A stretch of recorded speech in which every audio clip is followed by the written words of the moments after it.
कार्तिक मास की कथा। जब देवर्षि नारद श्री कृष्ण से मंत्राण करने चले गए तो तब हर्ष के गदगद होकर सत्यभामा ने अपने पति श्री कृष्ण से कहा, हे स्वामी, मैं धन्य हूँ, मेरा सफल जीवन धन्य है। मैं अपने कृत समझती हूँ। मेरे जन्मदाता मेरे माता पिता भी धन्य हैं, क्योंकि उन्होंने निसंदेह त्रिलोक सुंदरी मुझ सत्यभामा को जन्म दिया है। इस सुंदरता का ही प्रभाव है कि आपको 16,000 स्त्रियां के रहते हुए इस सुंदरता का ही प्रभाव है कि आपकी 16,000 स्त्रियां के रहते हुए भी मैं आपको विशेष प्रिय हूँ। केवल इसी के लिए मैंने कल्प वृक्ष के साथ आदि पुरुष आपको विधि पूर्वक संकल्प कर नारद के लिए यही मैं पूछती हूँ कि मैंने उस जन्म में कौन सा शुभ कार्य किया है, जो पूर्व जन्म में मैं कौन थी, मेरा कैसा स्वभाव था और मैं किसकी पुत्री थी। श्री कृष्णचंद्र जी ने कहा कि हे प्रिय, तुम सावधान होकर सुनो, मैं तुम्हारे पूर्व जन्म की कथा कहता हूँ। उस जन्म में तुमने जिस पवित्र व्रत को किया था सो बताता हूँ। जबकि सतयुग का अंत हो रहा था, उस समय मायापुरी में एक त्रिगोत्र वाला देवशर्मा नामक ब्राह्मण निवास करता था। वह समस्त वेदों तथा वेदोगणों में पारंगत, अतिथि पूजक, अग्निहोत्री तथा सूर्य नारायण का व्रत करता था। सर्वदा सूर्यदेव की उपासना करने के कारण वह दूसरे सूर्य की भांति देदीप्यमान था। उसको वृद्धावस्था में गुणवती नाम की एक कन्या उत्पन्न हुई। देवशर्मा को उस पुत्री के अतिरिक्त कोई संतान नहीं थी। उसने अपनी पुत्री का विवाह अपने एक शिष्य चंद्र के साथ कर दिया। पुत्र विहीन देवशर्मा अपने शिष्य चंद्र को अपने पुत्र के समान मानते थे और जितेंद्रिय चंद्र भी देवशर्मा को अपने पिता के अदृश्य समझता था। एक दिन चंद्र और देवशर्मा दोनों कुश और समिधा लाने के लिए वन को गए और इधर उधर घूमते घूमते हिमालय के समीप एक उपवन में पहुंच गए।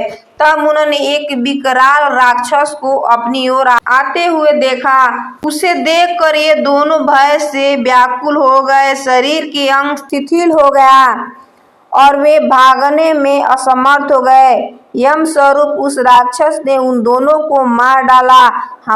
हमारे गण ने उस क्षेत्र के प्रभाव और उन दोनों के धार्मिक स्वभाव के कारण उन दोनों को वैकुंठ धाम में पहुंचाया। जीवन भर उन दोनों ने मेरे सूर्य देव का आराधना किया था। उसी से मैं उन पर बहुत प्रसन्न था। श्री सूत जी ने कहा कि इस प्रकार अपनी प्रियतमा सत्यभामा की बातें सुनकर श्री कृष्ण मंद मंद मुस्कुराने लगे। सत्यभामा का हाथ अपने हाथों में लेकर हास परिहास के साथ कल्प वृक्ष के नीचे पहुंचे और उस स्थान से सब सेवकों को हटा दिया। सत्यभामा की ओर देखकर हंसे, साथ ही पूछा कि क्या वह उपाय सुनोगी। सत्यभामा भगवान के इस अनुराग को देखकर संतुष्ट और पुलकित हो गई और कृष्णचंद्र की सत्यभामा को देखकर गद हो गए। श्री भगवान ने कहा कि हे देवी, वास्तव में इन 16,000 रानियां के रहते हुए भी तुम मुझे प्राण के तुल्य प्यारी हो। तुम्हारे लिए तुम्हारी कल्प वृक्ष वाली जिद रखने के लिए देवताओं के साथ इंद्र से भी लड़ गया था। हे प्यारी, जो तुम पूछना चाहती हो वह बड़ी ही अद्भुत बात है। तुम्हें मैं जो किसी को न देने वाली बहुमूल्य वस्तु को भी दे देता हूँ, न करने वाला काम भी करता हूँ, छिपाने वाली बात भी कह देता हूँ। तो फिर मुझसे पूछने की आवश्यकता ही क्यों थी। तुम्हारे मन में जो प्रश्न हो पूछो, मैं कहूँगा। सत्यभामा ने कहा कि हे नाथ, मैंने पूर्व जन्म में कौन सा दान, व्रत अथवा तपस्या की थी जिसके प्रभाव से मैं संसार में पैदा होकर भी संसार की बाधाओं से मुक्त हूँ और आपकी अर्धांगिनी हूँ। सर्वदा गरुड़ पर सवारी करती हूँ। आपके साथ इंद्रादिक देवताओं के यहाँ आपके जाने पर आपके साथ मैं भी जाती हूँ। हे प्रिय शैव सूर्योपासक, गणेश के पूजक, वैष्णव और शक्ति के पूजक, जैसे वर्षों का पानी समुद्र में गिरता है उसी भांति ये सब अंत में मेरे ही समीप आते हैं। अकेला मैं ही नाम और क्रिया के भेद से 5 रूपों में विभक्त हूँ।